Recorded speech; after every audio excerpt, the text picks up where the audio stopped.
Le jour de la Pentecôte, Dieu va recréer une scène bien connue, qui était quoi?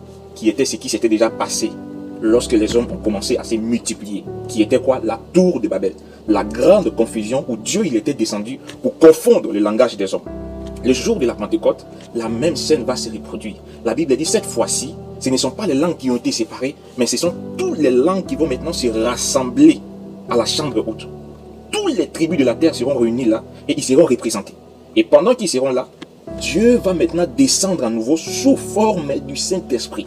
Quand Dieu descend sous forme du Saint-Esprit maintenant cette fois-ci, ce n'est pas leur langage que Dieu va chercher à confondre. Dieu va confondre maintenant les religions parce que ces hommes qui étaient là, ils se voyaient pieux.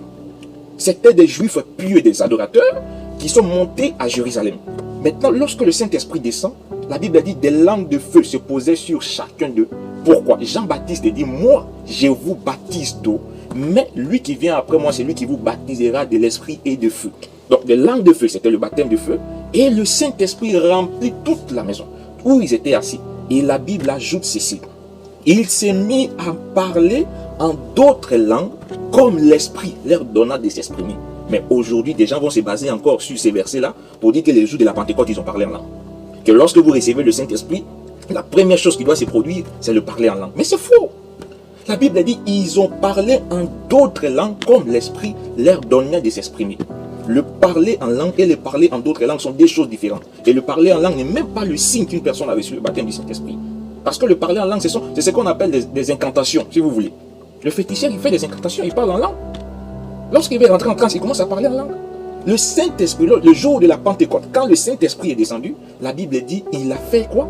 Il va faire la même chose qui avait eu lieu à la tour de Babel. Ces hommes vont avoir la grâce. Et lorsqu'ils parlent, parce que c'était des Galiléens, lorsqu'ils parlent l'araméen, l'arabe les attendait en arabe. La Bible dit qu'au bruit qui fut lieu, tous accourus et tous étaient confondus, mais disant, comment cela se fait que... Il dit, mais ces hommes ne sont-ils pas tous Galiléens? Mais comment se fait que nous, on les attend dans notre propre langue maternelle? Perse, Médès, Élamite, ceux qui habitent la Galatie. Donc, c'est au point que d'autres même vont se dire que ce sont des merveilles de Dieu. D'autres vont se dire que non, ce sont des gens qui sont ivres. Donc, ils ont saisi les langages qu'ils parlaient.